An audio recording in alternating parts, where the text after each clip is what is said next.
Good evening. Today we'll be talking about the chivalric blossom Noelle, the maid of the Knights of Favonius. Now, shall we get started?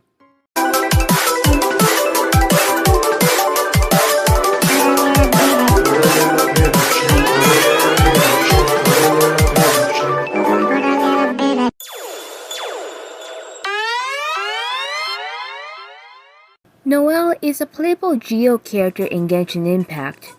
While not yet a knight, she seeks to one day join the Knights of Favonius by first serving as a delightful maid.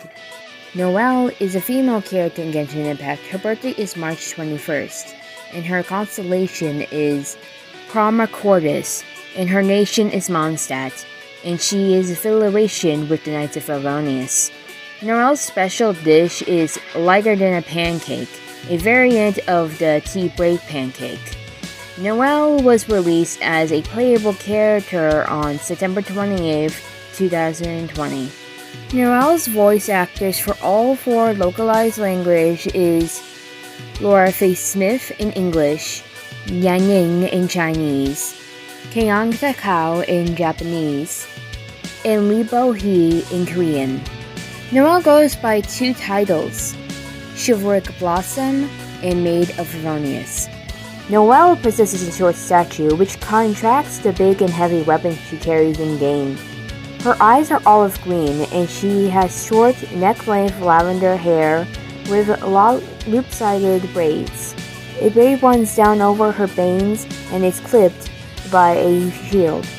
As for wear, Noelle has a typical maid ensemble with an extraction of a priestess hat, a corvette and many roses, which she wears as a reminder herself to never lack confidential information.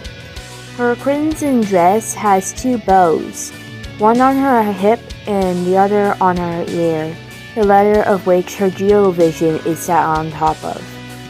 Guided white armor planting around her chest, and she wears a pantaloon upon her left shoulder.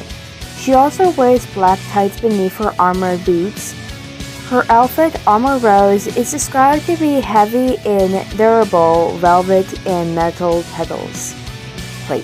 Noelle is a polite young woman and professional maid, helping those in need without hesitation, regardless of how far they are or what they need done, as long as they say her name. She has a very high standard of work etiquette, and she always strives to ensure that everyone's needs are satisfied and always makes the effort to go over their expectations. No work is a problem for her. Lisa believes that the more work she is given, the happier she is. Despite this, she is relentlessly stubborn and unexpected. She states she is useless in an argument and simply does what she believes is best, regardless of the other party's advice. Likewise, her attempts to meet everyone's needs is double-ended. Although most people are genuine, others can take advantage of her generosity. Jean also considers her to be unreliable for the knights, but refrains from knighting her because she is worried that she is not ready for what lies outside of Mondstadt. She looks up to all of the knights and asks them for advice and how to properly remember when she officially joins, regardless of how experienced they have, such as the resemblance of Klee. Her aspiration of joining them means she will refuse any other invitations offended to her. Favonius Bladework Maid is Noelle's normal attack. The normal attack performs up to 4 constructed slashes, while the charge attack drains stamina over time to platform considerably swirls attacks on every nearby opponent. At the end of the sequence, performs an additional powerful slash, and the plummeting attack plunges from midair to strike the ground below, damaging opponents along the path and dealing an AoE damage upon impact.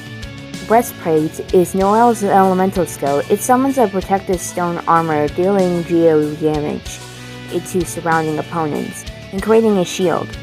The COCO gene aspiration scales based on Noelle's DEF. The shield has the following properties. When Noelle's normal attack and charge attack hit a target, they have a certain chance to regenerate HP for all characters. Possesses 150% damage absorption effectively against all elemental and physical damage. The amount of HP heal when regeneration is triggered scales based on Noelle's DEF. Sweeping Time is Noelle's elemental burst. It gathers the strength of stone around her weapon. Noelle strikes the opponents surrounding her within a large AoE, dealing geo damage. Afterwards, Noelle gains the following effects. Larger attack AoE converts attack damage to geo damage that couldn't be overwritten by any elemental infusion. Increased attack that scales based on her DEF. Devotion is Noelle's first Ascension passive skill. When Noelle is in a party but not on the field, this ability triggers automatically when your active party character's HP fails below 30%. Creates a shield for your active character that lasts for 20 seconds and absorbs damage equal to 400% of Noelle's DEF. The shield has a 150% damage absorption effect against all elemental and physical damage. The effect can only occur once every 60 seconds. Nice and Clean is Noelle's fourth Ascension passive skill. Every 4 normal or charge attack hits will decrease the CD of Breastplate by 1 second. Hitting multiple opponents with a single attack is only constructed as 1 hit. Maid's Knighthood is Noelle's Unity passive skill. When a perfect cooking is achieved on a DEF boosting dish, Noelle has a 20% chance to obtain double the product. Noelle is the maid of all maids to many. Such people also tend to say this to her, "She's everywhere." For example, there was a child who once tried to get a plate during a banquet, but found that there was no way to open the cabinet without all the plates falling out. "Noelle!" All the child needed to do was scream and Noelle appeared. She put the cabinet down on its back, took a plate out, and handed it to the child, reminding him not to have cold drinks immediately after having a barbecue. Then she righted the cabinet, cleaned up all the other plates, and then put them back in order. Noelle's ability to be everywhere all at once is something miraculous to many. However, the job of a maid is no myth or legend. Noelle only does her job to the letter. No more, no less, as it should be, not as it should not be. Noelle doesn't think of herself as special, only that she thinks too much at all times. Noelle is always eager to help, sometimes exclusively so. If you were to ask her how to build a campfire as she passed it by, she would not only stop and build the campfire for you, she would also put up the grill stacks, season the food, cook it for you, taste it herself to make sure it's done, and remind you to put out the fire when you finished so as not to burn down the forest. Then she'll get back to whatever she was doing she had people beforehand. Of course, most people don't mind at all that she regardless goes to extra mile, but sometimes it can produce unexpected results. For example, a merchant from Snezhnaya once came to Mondstadt, ostensibly wishing to get into the winery business. In truth, he had an evil plot to ruin the land and destroy the winery business in Mondstadt altogether, and then seize the market with wine from Snezhnaya. Disguised himself as an honest merchant with his family on a business trip to Mondstadt. Naturally, with them being visitors from afar, Noelle gave them a warm reception. Initially, the merchant was delighted with Noelle's hospitality. It caught above the crude etiquette he had come to expect from most persistence in Mondstadt. However, after a while, he began to feel something was amiss. Noelle seemed to be able to read his mind. She correctly guessed his schedule, cooking his family's favorite Messiah's dishes for them each day, and I even knew that his daughter liked to go to bed hugging a rag doll, presenting her with a handmade doll she had soon sewed together herself. This spooked the merchant and made him hesitant to execute the next phase of his plan. Noelle's warm smile now chilled the merchant to the bone. What else did she know, and what else was she really planning? In the urgent, the merchant fled Mondstadt with his family. Noelle was upset for a few days, thinking she had somehow insulted her guests. Little did she know that all of Mondstadt was indebted to her for taking her job so seriously. Most of the time, Noelle's reliability provides a comforting presence, but there was always expectations. Once, she learned that an adventurer was trapped on Dragonspine, so she decided to mount a rescue by herself. The snowstorm that day was terribly intense, wiping out any tracks left by humans as soon as they were made. It was impossible to find a safe route to proceed, to say nothing of saving an adventurer amidst the snow. However, Noelle persisted in searching for the adventurer and eventually found him inside a cave, suffering from severe hypothermia. At that time, her cough was completely shook, and the water inside her bottle had turned into ice. Thirsty and hungry, Noelle still managed to carry the adventurer down on her back. The adventurer was saved, but Noelle, having overextended herself, laid in bed for 3 days straight, suffering from a high fever. Everyone in the Knights of Favonius barely slept out of concern for her during that period. Fortunately, Noelle recovered. It was not the first or second time that something similar had happened, and everyone was deeply worried for Noelle. In order to prevent Noelle from putting herself into harm's way again, Jean had to invent some safe jobs to keep Noelle busy. If something were to happen, then Kaya would have to save the day.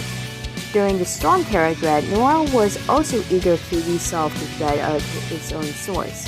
However, Kaya managed to advise quite a few arrangement matters for her to attend to inside the city until it was all over.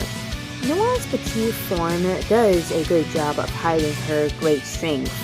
This does not just refer to her resoluteness or her indomitable spirit, but also her physical strength. Once Lisa accidentally dropped her experimental apparatus under her bookshelf and troubled over whether she could remain decent while bending over to retrieve it.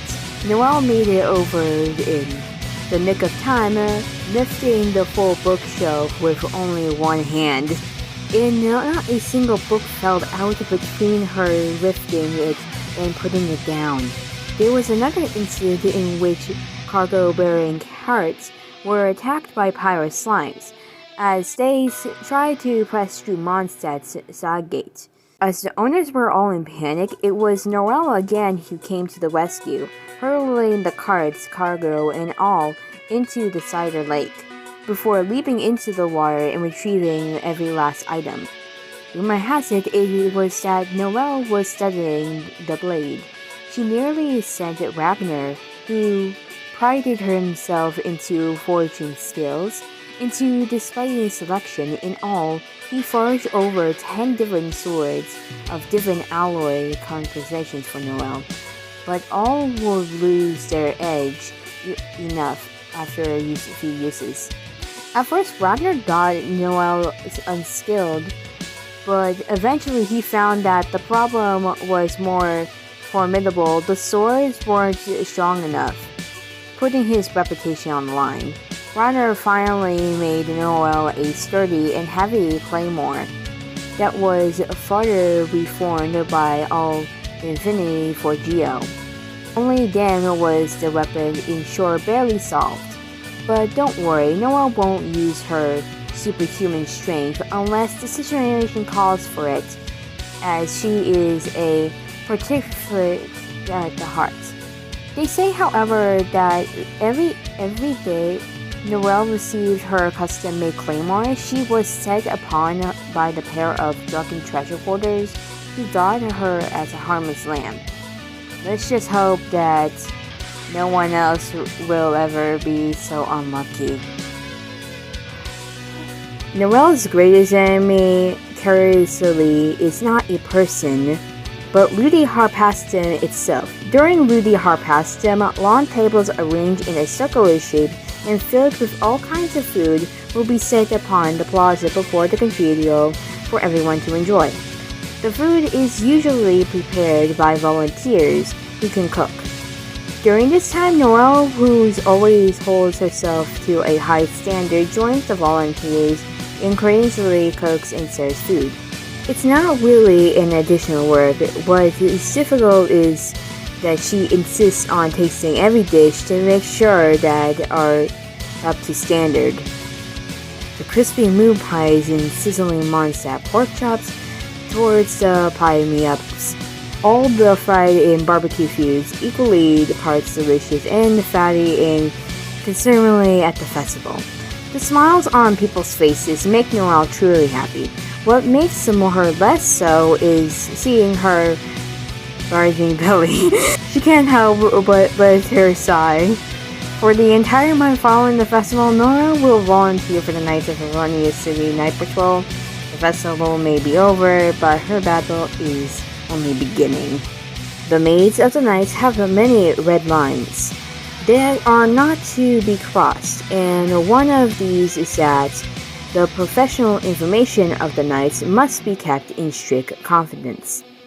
This does not only require restricting outside access to such information, the restriction also applies to other members of the Knights. For example, what Jean keeps in her private quarters, the content of Amber's banner bunny, the number of special eye patches that Kaya owns, the number of Clee's hidden bomb cases. These things are all top secret. To avoid the leaking information, Noelle used to red cloth to make a great many roses in Mondstadt. The flower means, "My lips are sealed." She specially woven one such rose into a generant as an ever-pleasant reminder to herself. Revealing secrets would be a major delight of her duty for a maid, and those who aspire to be knights couldn't afford such errors. So you can forget about prodding Noelle for any secrets. She won't tell. Noelle did once wish to fulfill her dreams before its time. Some years ago, after failing her 7th selection test, which was really a foregone conclusion, she felt somewhat discouraged. The incredible swordsmanship, the lines she had memorized, had all that gone to waste. She remembered all of the strong points of every official knight, but who would remember the hard work of a failure like her? She had never stopped aspiring to become a knight of Erroneous, but her exhaustion body wouldn't let her get back on her feet like she normally would. She felt like someone who had spent days and nights traveling through the icy tundra. At that moment, the main gate of the Knights' headquarters was fluent upon, and out walked the acting Grandmaster Dean, who had just been in charge of a selection progress. Without a thought, Noelle gave a Prince Knight's salute. Immediately, she knew that this was too abstract a thing to do, and wondered what Jean might think of her. But just as she was wishing that there was some hole she might crawl into to flee, Jean stopped her in her own tracks and returned the salute. After a moment's surprise, Noelle gave a shunned smile, promising pure. This was a lucky day that she would always remember, for she would receive recollection from two elves' important sources this day, once from Jean and the other from the gods. Her hard work has been remembered after all. From that day forward, her vision in hand, Noelle reaffirmed her belief that she would one day be able to don that armor, that she would be gentle and reliable, and yes, everywhere at once too. The name Noelle means Christmas, and it's the typical given to children born around that time of year. Despite this, Noelle's birthday is in March. Her constellation, Palma Cordis, is roughly Latin for the heart shield. Fact 1. She's not of drinking age yet. She could have snuck a few tastes here and there, but I feel like the first time you try it is probably really magical. So, I want to save it till I'm older. Fact 2. Her favorite flower is the rose. In Mondstadt, or perhaps of all of Drat, the rose symbolizes safeguarding secrets instead of love. Fact 3. Lazy members of the Knights of Avonius are known for calling upon Noelle to complete their duties. In response, Jean ordered Noelle to immediately notify her if someone tries to get this again, and shown in the Knights of Avonius Handbook, 5th edition. Now we close the story and information of Noelle and take a break. Next time we'll go over Razor. See you next time.